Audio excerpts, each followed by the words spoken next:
रामनाथ कोविंद जैसे आदमी मेरे यहाँ बायोडाटा लेकर के सिफारिश कराने आए थे। जितना टेलीविज़न वाले लोग, अखबार वाले हैं, इनके जो वार्षिक कार्यक्रम होते हैं, कोई दलित नहीं बुलाया जाता। गधे लोगों को बुलाएंगे, हम लोगों को नहीं बुलाएंगे। हाय दोस्तों, मैं अफसर अहमद हूं और हमारे ख़ास प्रोग्राम में आपका स्वागत है। आज हमारे साथ बातचीत करने के लिए मौजूद हैं पूर्व सांसद और दिग्गज दलित नेता उदित राज जी। एक बिहार में बौद्ध गया का जो महाबोधि मंदिर है उस पर विवाद चल रहा है। बौद्ध समाज चाहता है कि पूरी तरह से नियंत्रण लिया जाए। इस पर आप क्या टिप्पणी करेंगे? देखिए, मतलब महान्याय है। जो पूरा देश, भारत देश बुद्ध के नाम से जाता है। अब और जहाँ भगवान बुद्ध का ज्ञान प्राप्त हुआ था, जो प्रमुख स्थल है, वही मुक्त नहीं है, तो ये कितना बड़ा अन्याय है। हिंदुओं के तो लाखों लाख मंदिर हैं, हर जगह है, एक जगह छोड़ दो भाई। तो बोध गया मुक्ति का जो आंदोलन है सही दिशा में है जी। अच्छा, एक सवाल और मैं कहूँगा कि पिछले कुछ महीनों में ये आवाज़ बहुत तेज उठना शुरू हुई है कि बौद्ध समाज के पूरे देश भर में अगर रिकॉर्ड निकलने लगे हैं कि उनके कई बौद्ध मठ, कई बौद्ध विहार और कई बौद्ध स्तूप थे जो वक्त की धूल के साथ गायब हो गए। बलूचिस्तान है, अफगानिस्तान है, ईरान है, सुमात्रा है, जावा है, कंबोडिया है, पंजाब है। पूरे भारत में जहाँ खुदाई करेंगे मिलेगा बुद्ध का ही अवशेष। हिंदू धर्म का तो कहीं शायद ही मिलेगा जी। तो मिटाया गया है, मारा गया, काटा गया। अजातशत्रु ने इनको मारा, उसके बाद बृहद्रथ ने, पुष्यमित्र सिंह ने बृहद्रथ को मर्डर किया। फिर बौद्धों को काटा जाने लगा तो बौद्ध यहाँ से भाग करके श्रीलंका चले गए, चाइना चले गए।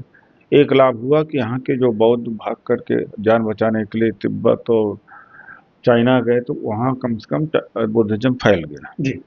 एक सवाल मैं पूछूंगा कि जो रिक्लेमेशन वाली बात है कि भाई हमारी ये जगह थी, ये हमें मिलनी चाहिए, आपको लगता है इस तरह के आंदोलन में कोई दम है, इस तरह की बातों में कोई दम है या कुछ कहना चाहिए? प्रयास करना चाहिए, प्रयास करना चाहिए, प्रयास करना चाहिए। भविष्य में ऐसी कोई एक्टिविटी आपको लगता है ना होगी, नजर आती है? बहुत मुश्किल है, प्रयास करना चाहिए, प्रयास करना चाहिए। एक अंतिम सवाल मैं पूछूंगा आपसे, ये सवाल मथुरा को लेकर है। मथुरा में जो कृष्ण जन्मभूमि बताई जाती है, उस आसपास की परिधि के एरिया को एक बहुत बड़ा बौद्ध विहार कहा जाता है और कनिंघम की एक रिपोर्ट है। कनिंघम ने बाकायदा उस रिपोर्ट में ये मेंशन किया और उस जब उसने खुदाई की, वहाँ काम करवाया, तो उस वक्त उसे कई ऐसे सबूत मिले जो ये साबित करते हैं कि वो बड़ा बौद्ध विहार उस आसपास के एरिया में रहा है। इस पर आप क्या टिप्पणी करना चाहेंगे? खुदाई कर लीजिए, वो तो मथुरा भी शामिल है ना। जमीन के नीचे ज्यादातर तो बुद्ध विहार मिलेंगे, या तो मिलेंगे आपको बुद्ध की मूर्ति मिलेंगे। तो जब कहीं भी कहा दिया तो मथुरा भी अलग नहीं। अयोध्या के बारे में च्युइंगफांग ने, उनको फाहियान हम कहते हैं और वेनसांग कहते हैं यहाँ पर, च्युइंगफांग चाइनीज भाषा में कहते हैं। उन्होंने भी कहा था वहाँ तो बुद्ध थे ही, और सारे 12-13 बौद्ध विहार की चर्चा किया था उन्होंने, जहाँ राम मंदिर। और 16 साल आदमी, जो सॉन्ग 16 साल आदमी रह करके अध्ययन किया, बहुत बुद्धिमान आदमी, बहुत प्रखंड विद्वान आदमी, पूरे देश का भ्रमण किया, पूरा यहाँ का इतिहास लेके गया आदमी, कई खच्चर 20-21 घोड़ों पर लेके गया आदमी, नालंदा में पढ़ा हुआ आदमी।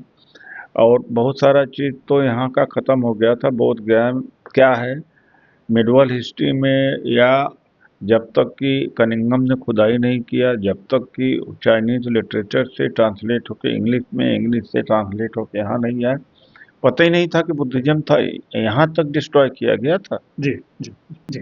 अच्छा, एक सवाल मैं पूछूंगा आपसे। उदित जी, 2003 में आपने अपनी पार्टी बनाई, फिर 2014 में आपने बीजेपी ज्वाइन की, उसके बाद 19 के बाद आपने कांग्रेस ज्वाइन की। ये चेंज क्यों आए? इस ट्रैजेक्टरी में ये बदलाव क्यों आए? हाँ, गलतियां थी, सुधारा। अपनी पार्टी मुझे नहीं बनाना चाहिए। न मैं जात पात कर सकता हूँ, न पैसा इकट्ठा कर सकता हूँ। मेरी गलती थी जी। कांग्रेस में शामिल होना चाहता था, मौका नहीं मिलता था जी। फिर बीजेपी के जब चुनाव आया 2014 में, तो उन्होंने पूछा कि आप चुनाव लड़ोगे, तो उनका चलो मना मत करना, लड़ जाना, और डिक्लेयर कर दिए, लड़े, हम एमपी बन गए। जी। अच्छा, एक सवाल मैं पूछूंगा कि अक्सर आपके निशाने पर बसपा सुप्रीमो मायावती रहती हैं। फरवरी में आपने कोई बयान दिया जिसको लेकर बड़ा विवाद हुआ। उनके भतीजे ने कमेंट किया कि आप तो पूरा दलित आंदोलन खत्म करना चाहते हैं, आप खुद साजिश कर रहे हैं। क्या कमेंट करें? क्या दलित आंदोलन है जिसमें अधिकार की भाग न हो और मुद्दे की लड़ाई न हो, कार्यकर्ता का सम्मान न हो, कार्यकर्ता का समस्त हो, सशक्तिकरण न हो, उत्तराधिकारी डिक्लेयर कर रहे हैं। राजे रजवाड़े हैं क्या कि जो भाई का बेटा है उसको कह रहे हैं कि हमारा उत्तराधिकारी है? अम्बेडकरवाद है ये? मतलब लोकतंत्र है, ये जनतंत्र है? ये ऐसा तो बीजेपी भी नहीं कर सकते, ऐसा तो मनवादी भी नहीं कर सकते। तो कौन सा मिशन चला रहे हैं? अच्छा। अच्छा, एक बात बताइए, अभी रैली की मायावती ने, और कई लोगों ने कहा कि ये स्पॉन्सर्ड रैली है बीजेपी की, आप इसे किस नजर से देखते हैं? स्पॉन्सर है क्योंकि तमाम मेरे कुछ आरटीओ, जितने कई अफसर हैं आरटीओ जो मैं जानता हूँ, उन्होंने कहा कि भाई देखो, बसें इनको प्रोवाइड करो, हो सके तो डीजल ना लो इनसे, और अफसरों को लगाया भी गया था। एक मैं रॉबर्ट्सगंज में कोई साथी मिलने आए थे, तो उन्होंने कहा कि शाखाओं में बात हुई कि भाई लखनऊ जाना चाहिए। वो चाहते हैं कि वो वोट बैंक जो है बीएसपी का उसके पास रहे, वो इंडिया गठबंधन के पास में आए। एक एक सवाल है, लोग ये कहते हैं कि कांग्रेस का जो राष्ट्रीय लेवल पर जो पावर रहा, उसके कमजोर होने के या टूटने की एक बड़ी वजह ये थी कि दलित और मुस्लिम वोट कांग्रेस से छिटका। आपको लग रहा है कुछ बदलाव आ रहा है? दो घटनाएं हैं जिसका ज्यादा असर पड़ा है। एक तो बाबरी मस्जिद का जो गिरना था जी। नरसिम्हा राव के टाइम में, तो उससे मुस्लिम को लगा कि उनके साथ में अन्याय हुआ। हालांकि न कि कांग्रेस का में हाथ था, न गांधी परिवार का हाथ था, वो सेकुलर है। दूसरी बात है, जिस तरह से काशीराम जी ने एक को नागनाथ, एक को सापनाथ, तो सापनाथ को खुद बन गए, नागनाथ को इतना मजबूत कर दिया कि निगल गए।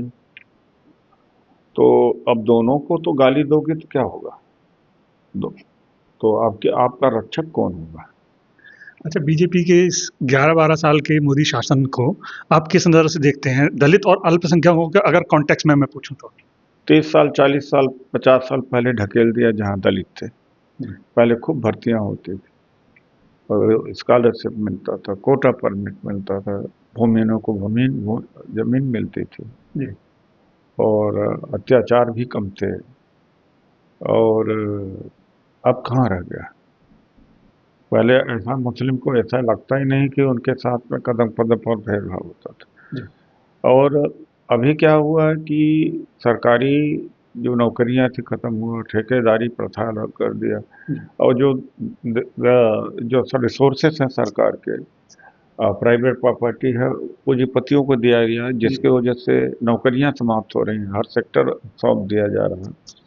यही है कि इनको फिर से गुलाम बनाने का तरीका इन्होंने कर दिया कि नौकरी इनकी छीन लीजिए, शिक्षा छीन लीजिए, ये फिर से पुराने समय में ही पहुंच जाएंगे। तो यही काम करने का काम बीजेपी सरकार कर रही है। अच्छा, एक सवाल मैं चंद्रशेखर रावण के बारे में पूछूंगा आपसे।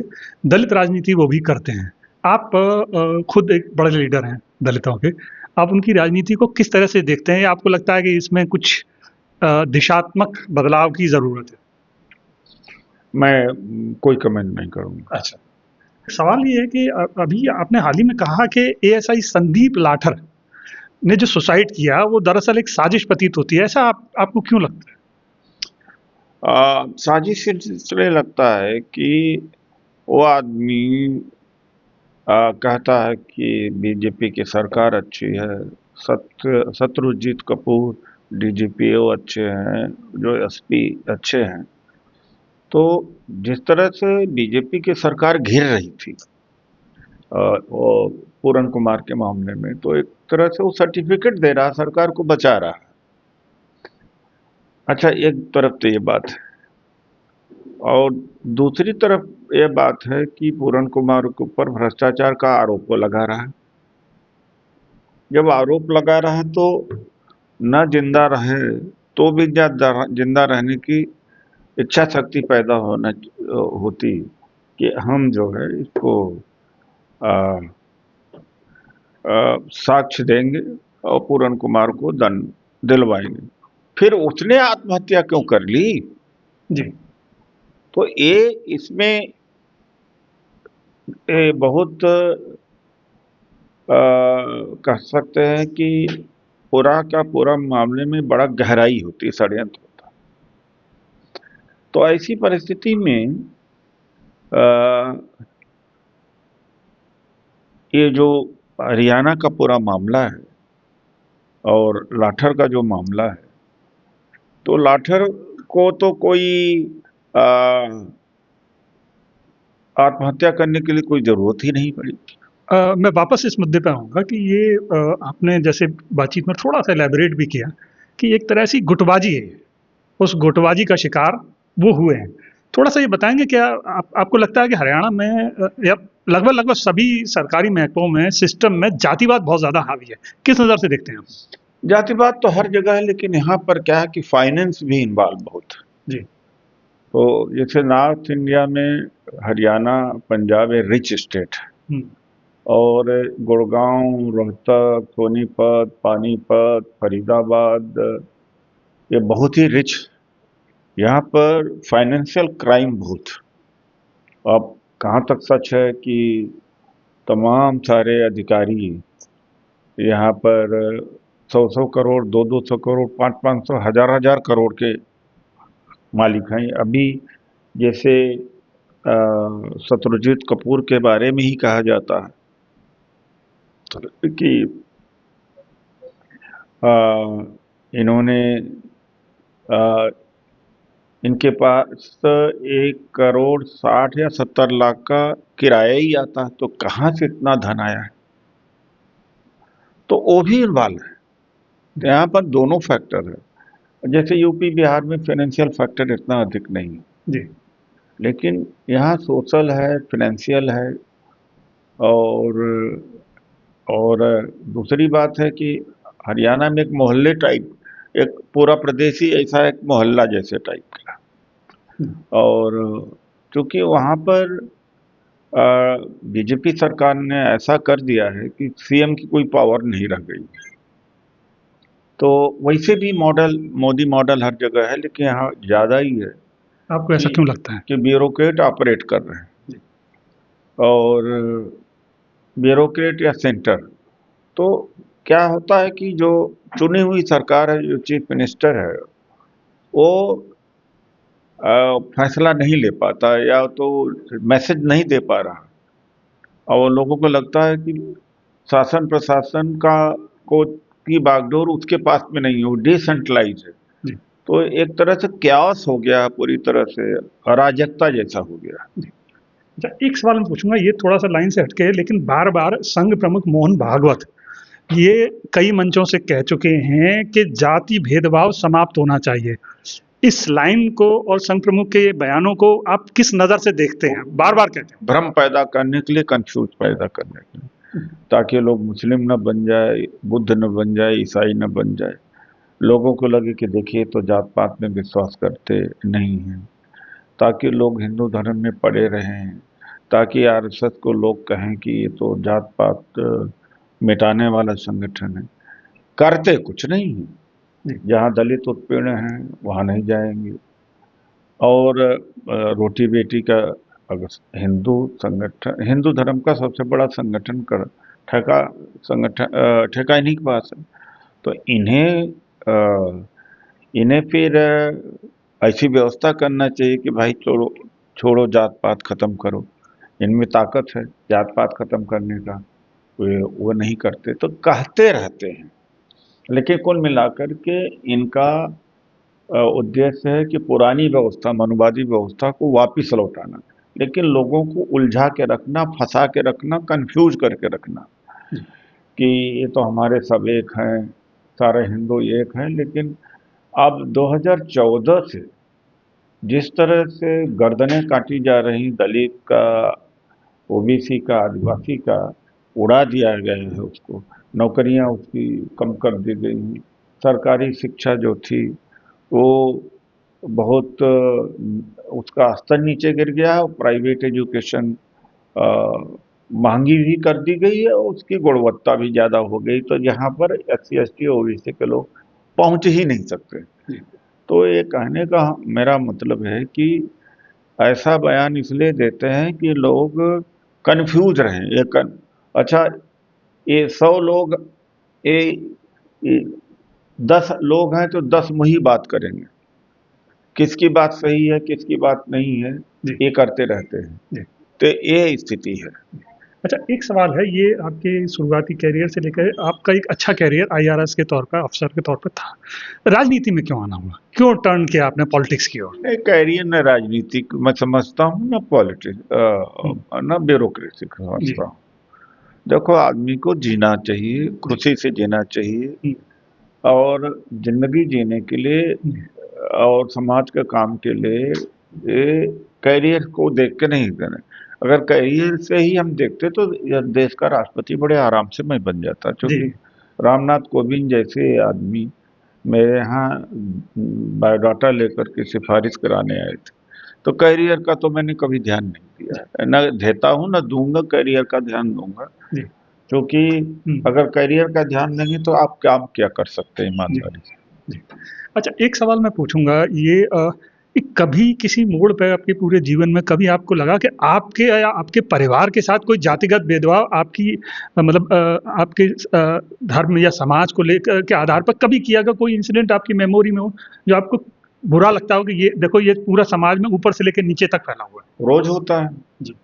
देखिए, जैसे मैं 2014 के पहले ऐसा था कि हम लोग मैं लेख लिखता था तो छप जाता था। अब जितने टेलीविजन वाले लोग, अखबार वाले हैं, इनके जो वार्षिक कार्यक्रम होते हैं, कोई दलित नहीं बुलाया जाता, गधे लोगों को बुलाएंगे, हम लोगों को नहीं बुलाएंगे। हमारी न्यूज नहीं छपती, हमारे अखबार एडिटोरियल नहीं छपते हैं। तो जाति पात तो है ही है, इस देश में रोज ही जाति पात होता रहता है। अब यह है कि व्यक्तिगत तौर से जो मजबूत आदमी है तो ये सारे अड़ंगों को हटाते हुए आगे बढ़ता है, वही करना पड़ता है। लेकिन बिना जाति का कोई व्यवस्था, हाँ, व्यक्तिगत तौर से भी बहुत बार फील किया जब मैं इंटरनेट का भी आपकी जानकारी में। तो जो सबसे ज्यादा एक टर्निंग पॉइंट था, मैं इंटर में था तो मेरा एक साथी था, दोस्त था, तो उसने एक ब्राह्मण बच्चे को, एक स्टूडेंट दूसरे स्टूडेंट को जैसे झगड़ा लड़ाई होती, उसने चप्पल से मार दिया। तो घटना बहुत बड़ी हो गई। क्यों बड़ी हो गई? इसलिए बड़ी हो गई वो घटना कि एक चमार ने ब्राह्मण को कैसे मार दिया। और चूंकि मैं एक दबंग टाइप का आदमी था, मैं भी दलित समाज का हूँ, तो मेरे पास एक घटना आई। वो मेरा दोस्त भी था जिसने मारा था। तो हमने कहा, भाई ये तो दो आदमियों के बीच झगड़ा है, इसमें चमार और ब्राह्मण की बात क्या आ गई? झगड़ा है तो झगड़ा है, बड़ा मुद्दा बन गया। वो सारा हमला हमारे ऊपर हो गया, सारा चीज लोगों ने मुझे घेर लिया। तो इस तरह की बातें हैं। हाँ, वो टर्निंग पॉइंट एक था। तो फिर उसके बाद में झगड़ा झंझट बढ़ा, अखबारों में नाम आया और चर्चाएं हुई। हमारा करेक्टर सर्टिफिकेट रोक दिया गया, नहीं दिया जा रहा था एडमिशन के लिए, आगे ग्रेजुएशन के लिए। तो देखा है हमने। अच्छा, एक सवाल मैं और आपसे पूछूंगा कि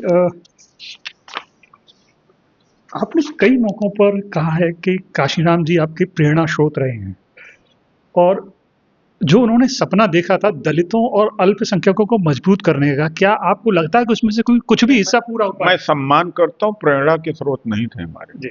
मैं सम्मान करता हूँ क्योंकि उन्होंने कहा कि मैं देने वाला बनूंगा, और जो चीज हमें मिली थी वो छिनती गई, उस पर बोला नहीं उन्होंने। देने वाले बनेंगे कैसे भाई? 1990 की बात है, जब मंडल कमीशन लागू करने की बात बीपी सिंह सरकार ने किया। अब उसमें उस समय के ओबीसी की चेतना ये थी कि दलित जहां मिलते थे उन्हीं को पकड़ पकड़ के मार रहे थे। वो दलित ओबीसी को इतना तक नहीं पता था कि आरक्षण उनके लिए था कि दलितों के लिए था। और वही ताकत बने बीजेपी का, कमंडल का ताकत बने। इन सब चीज बावजूद होते हुए आप कैसे कहते हैं कि हम देने वाले बनेंगे? आपकी आबादी 15-16% ही है ना जी। तो ये सच्चाई को अगर या तो जानते थे या जानबूझ के नहीं कहा, तो फिर दूसरा रास्ता अम्बेडकर का रास्ता था कि मुद्दों की लड़ाई लड़ते जी। तो अधिकार भी सुरक्षित रहते, कई चीजें मिल भी जाती। मिला कुछ नहीं, एक भावनात्मक बात थी। अभी भी रोबोट बने हुए हैं कुछ लोग कि हम देने वाले बनेंगे, हम हुक्मरान बनेंगे, हम बहुजन हैं, हम इनको ब्राह्मणों को देश से बाहर निकाल देंगे। उसी रोबोट बने हुए, सच्चाई को देख नहीं रहे कि नौकरियां कम हो गई, जो जमीनें जो पहले मिलती थी वो भी, स्कॉलरशिप करीब करीब खत्म, हॉस्टल का निर्माण होते थे पहले, और हर जगह कोटा परमिट मिला करता था। और अब पहले सरकारी स्कूल होते थे जिसमें जमींदार का बेटा और उसका खेत पर काम करने वाला एक ही पढ़ता था, कलेक्टर का बेटा और गरीब का पढ़ता, क्योंकि प्राइवेट स्कूल पहले 40 साल 50 साल पहले थे नहीं। इस सच्चाई को अगर समझा होता तो जुडिशरी में आरक्षण की लड़ाई लड़ते काशीराम जी तो जीत जाते, क्योंकि दबाव था। तो आज हाई कोर्ट, सुप्रीम कोर्ट में जजेज SC ST हो गए, वहां से जहां नुकसान हुआ। प्राइवेट सेक्टर में रिजर्वेशन की लड़ाई लड़ते तो जीत जाते, ऊर्जा इतनी थी, इतना दबाव था। लेकिन उन्होंने क्या किया कि हम तो देने वाले बने। तो क्या है कि उन्होंने स्ट्रगल किया, उनका व्यक्तिगत कोई लालच नहीं है, मुझे बड़ा सम्मान है उनका, लेकिन हम किस विचार को लें? अच्छा, दूसरी बात, डॉक्टर अम्बेडकर ने जात विहीन समाज की बात है, उन्होंने कहा था मैं जातियों का संगठन ही खड़ा करूंगा। मुझे याद है कि 98 में फर्स्ट दलित इंटरनेशनल कॉन्फ्रेंस कोलालमपुर मलेशिया में, चूँकि मलेशिया में लगभग 7-8% इंडियंस हैं, उसमें से दलित भी। वहाँ पर पासवान जी भी थे, फूलन देवी जी थे, काशीराम जी थे। मेरा शुरू में गया था, मैं एक दर्शक के रूप में गया था, मुझे बुला लिया।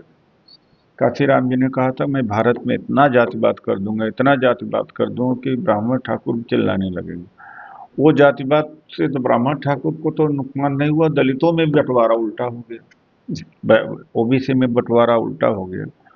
तो ये विजन है, जबकि डॉक्टर अम्बेडकर ने एनिहिलेशन ऑफ द कास्ट कहा था, जाति का विनाश कहा था। हमसे बातचीत करने के लिए बहुत बहुत शुक्रिया उदित जी आपका। तो ये थे उदित जी, और आपने सुना दलित राजनीति की कुछ ऐसी चीज़ें जो बहुत कम सुनने को मिलती हैं। अगले एपिसोड में किसी नई शख्सियत के साथ फिर बातचीत करेंगे, तब तक के लिए नमस्कार।